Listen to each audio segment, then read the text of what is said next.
Welcome to this new video.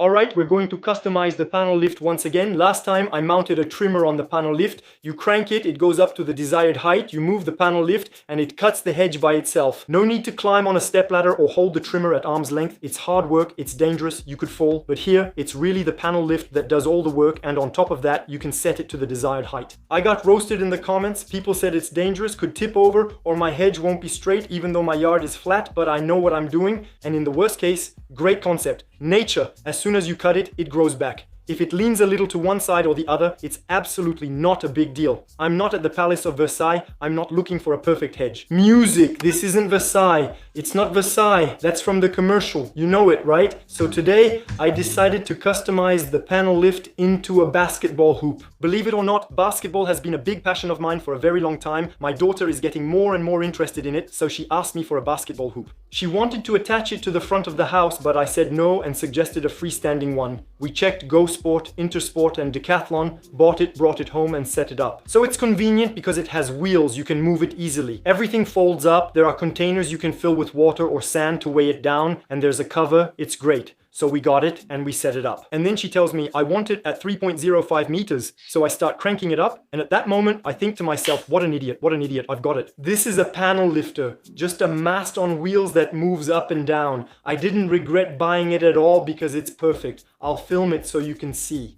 But I thought to myself, why didn't I think of that? It's so simple. You just need to make a support for the board and the hoop, and you've got your basketball hoop. So the hoop we bought costs a certain price. A basic new panel lifter is around 150 euros, and at worst, you can buy a used one. The legs, you fold them up completely, and you can weigh it down with a container where you put water or sand. And we're good, we have our basketball hoop. You just need to attach the backboard to the pole, and you'll see there's nothing complicated about it.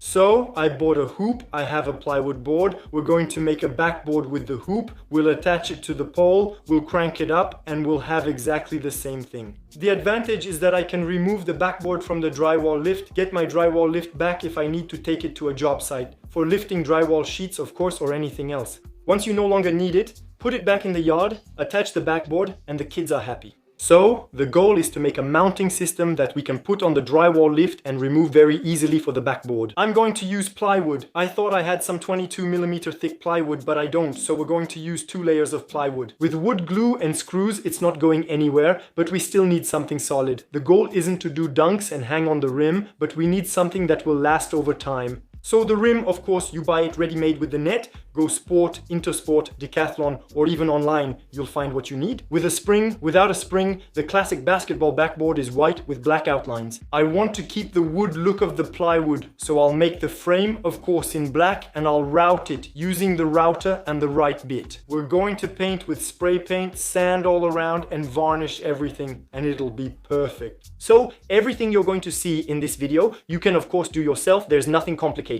And a drywall lift. If you don't have one, a new one costs between 150 and 180 euros. Otherwise, you can look for a used one on Le Bon Coin for a basketball hoop. If you find one for 70-80 euros, that'll be more than enough. So, if you like my videos, the best way to support me is to subscribe to the channel, activate the notification bell to get new videos, and give a big thumbs up. You can also follow me. I regularly post photos and videos.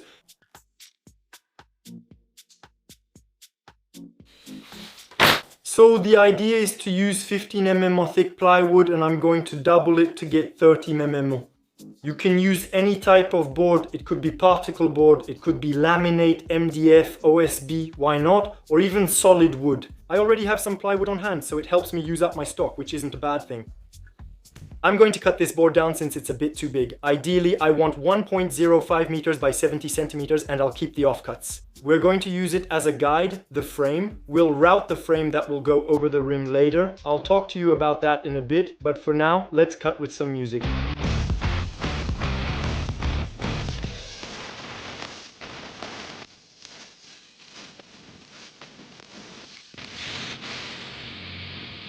So, now that both boards are cut, off camera, I drew some lines. I don't know if you can see it on camera, but I drew them. The rectangle above the rim will go here. I need my black rectangle. The easy solution would be to paint on the surface, but with the ball hits and friction, it will come off. So what I want to do is carve out this frame by about 2 mm and paint it black. And then I'll apply varnish so it will be protected and the ball won't damage the paint. A router bit, so this is a Freuter bit. It's the first time I'm going to try it on plywood. I'll let you know how it goes. You'll find the link in the description. We're going to mount it on the trimmer, so you could use a router, but for a 2 mm cut in plywood, the trimmer will work just fine. There's a ball bearing on the bit, and this ball bearing will come up against it. I'm going to use some scraps of plywood, all of them then. For now, they haven't been cut yet, but let's imagine I position them like this. I go all the way around in the middle. Of course, I've cut out the rectangle, which shouldn't be routed out. And so the bit with the ball bearing will come in. Of course, I need to set the depth. Okay, you get the idea. It's only going to route this area, and for the middle, you just need to sweep. And I go all the way around like that. Anyway, I'll film it for you, you'll understand. And once everything is done, I collect my scraps, remove everything, and I'm left with just this frame that's routed 2 mm deep, and then all that's left is to paint it.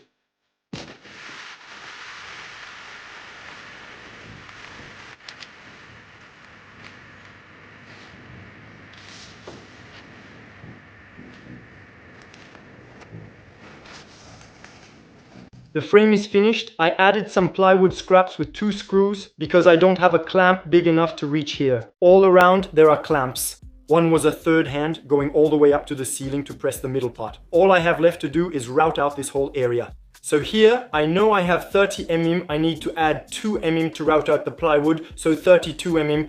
I can measure from the base of the router to the tip of the bit 32 mm. Or if I don't want to make things complicated for myself, we take some washers, we place them on each side so they're about 2 mm thick. If you want to route 5 mm or even 15 mm well, you take some scraps of plywood and place them on one side or the other. We position the trimmer or the router, we raise it, we bring it up against the plywood as a stop, we lock it, we remove it, and we know we have the right thickness to route. It's that simple. If I slide the washer underneath, you see it fits. So we'll be able to run the trimmer with the right bit all around, and I'll have 2 mm less in this area.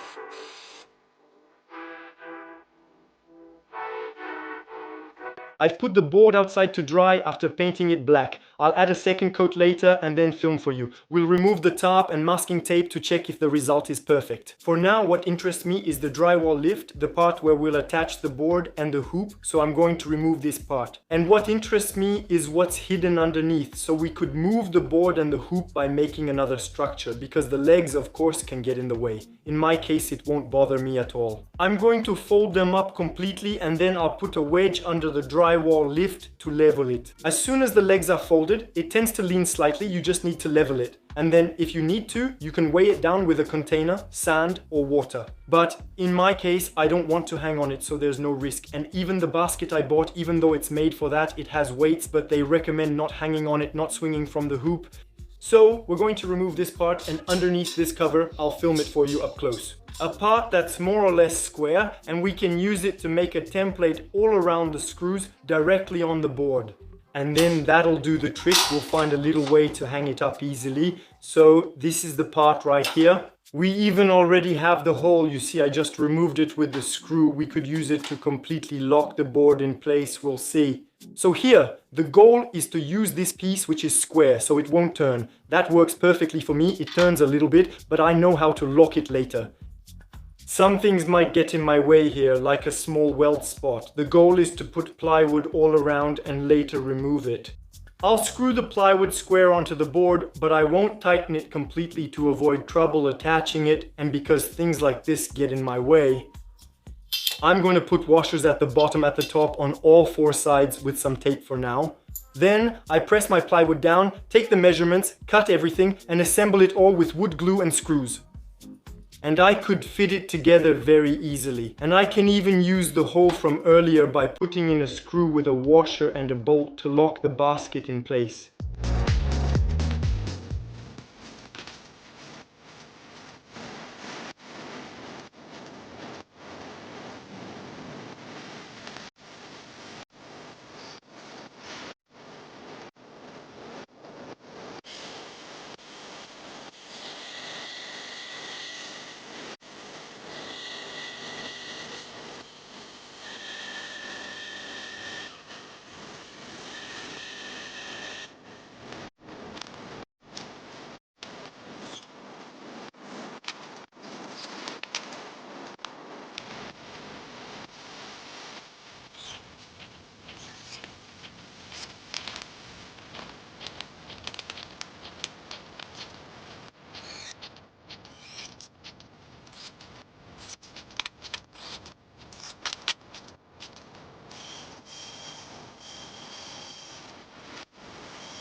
Well, we've done the hardest part. Now I just have to position the support on the boards. So ideally, we would have needed a really thick piece of plywood. The screws in the back aren't very pretty, but well, I had to glue and screw because it's two 15mm layers, but hey, it'll work. It's just a basketball backboard, so now I'm going to make sure it's at the same height. And there, it's good. We'll glue and screw this in, then trace the outline with a pencil.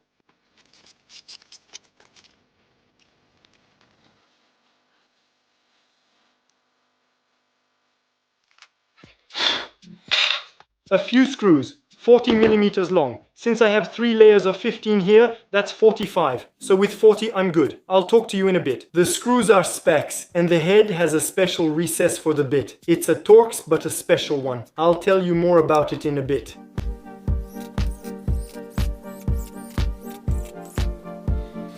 So it's glued, it's screwed, I think it's holding, it's not going anywhere. Now I'm going to dust everything off, clean it well, and then we can move on. The varnish.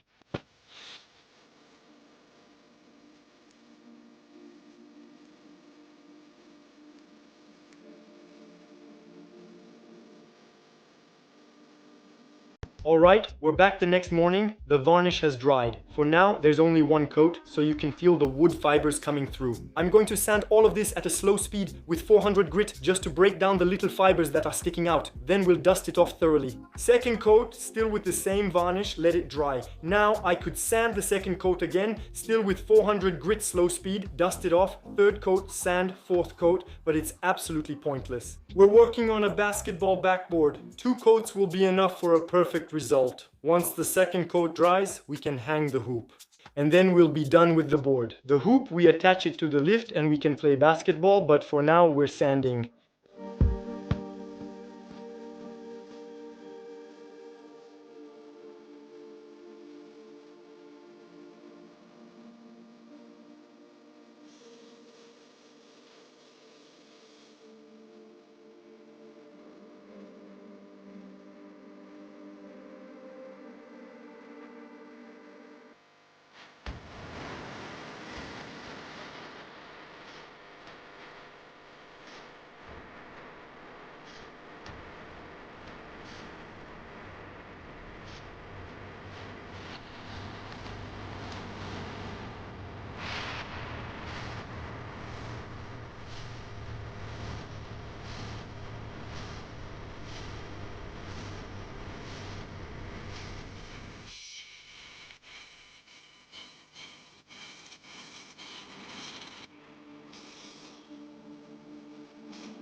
Before taking the basket lift outside for a setup demo and a few shots, let me explain. At the base, it's right under the basket, so obviously it's in the way. If I run underneath, I'm sure to fall and it could hurt. The idea is to fold them completely back, to place a container with water and sand, to weigh down the basket. Even though you shouldn't hang on it, it's better to weigh it down. But for now, I'm going to measure the height between this bar and the ground and put a wedge underneath. Or I have the option to put a bolt through each side, a nut welded onto the bar, and by screwing in the bolt, it will level it. But for now, this works for me. I'm thinking that even with a net stretched between the board and the 2 legs, when I shoot, it could bring the ball back to me by itself. So, in any case, the legs can be useful for me.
Well, I'm happy. It works perfectly. It's exactly the same principle as the hoop I bought, except here a used drywall lift is 70 to 80 euros, a rim is 30 to 40 euros, and the net is 7 euros. Some hardware, nuts, washers, screws, black paint. What will cost you the most is the plywood, because plywood right now is really expensive. But if you have chipboard or OSB boards, you paint them white, a bit of black paint to make the frame, and that'll work just fine. And you can play basketball. You crank it, you raise it to whatever height you want. 2 meters, 2.5 meters, 3 meters, 3.5 meters, and that's it. You can play basketball. I'm wondering if I should keep the basketball hoop I bought since it's great for basketball. You saw it, it folds up completely. There are weights to hold it down. It's on wheels. You can put a cover on it. It doesn't take up any space. Or I could sell it and keep my drywall lift, but the drywall lift absolutely has to be stored inside. I don't want it to rust outside. I want to be able to use it on the job site and not have to struggle because it rusted or got damaged. So I'm still wondering either way the board. I didn't make it for nothing since I definitely plan to use it even as decoration. After finishing my office up there, I'll hang it up and keep the sloped ceilings to have enough space under the roof. Or I keep my drywall lift, put it on top, and we play basketball. We have 2 hoops, we'll see about all that. But anyway, it's a project that's very simple to do. You just need a drywall lift. There's absolutely nothing to modify on it. If the legs get in the way, just fold them down or wedge something underneath. To straighten it, use a hoop and a board, then enjoy. So, all the tools and materials you've seen in this video, you'll find all the links in the description, including the screw, the SPAC screw, and the bit that goes with it. It's called T-Star. I told you I would talk to you about it. This bit, One special feature is that there's a small extra thickness on the bit, and you find the same thing on the screw. And we often have a problem with bits. With small torque sizes like 3 and 4 is that it slips, it breaks, and here with this bit, because there's a small extra thickness, it doesn't slip at all anymore. As soon as the bit is in the screw, it doesn't move at all and you get a better grip. Another advantage, in the system you saw, I have 3, 4, 5 in terms of screw sizes, and it's the same size 20 bit for all of them. No need to find a different size bit I might lose. I use 1 bit for all screws. And one last thing, the router bit I used to recess the board around the frame worked perfectly. Nothing to complain about. So, I cut 2 deep. I wasn't cutting into 2 centimeters of oak, but it does the job, it works. For me, Freud, I knew them for the blades on my miter saw, on my plunge saw, and even the Parkside saw. I told you about it when I cut the drywall sheets. Well, for routers and bits, it works perfectly. So that's it for this project, which is very simple to make. A drywall lift, a board, a rim. You can make your kids happy with some great basketball games. We'll be back very soon for the next part of the work, including the bathroom episodes that I'll be releasing very soon. And then we can move on to the attic. Thank you for watching this video. Take care and see you very soon.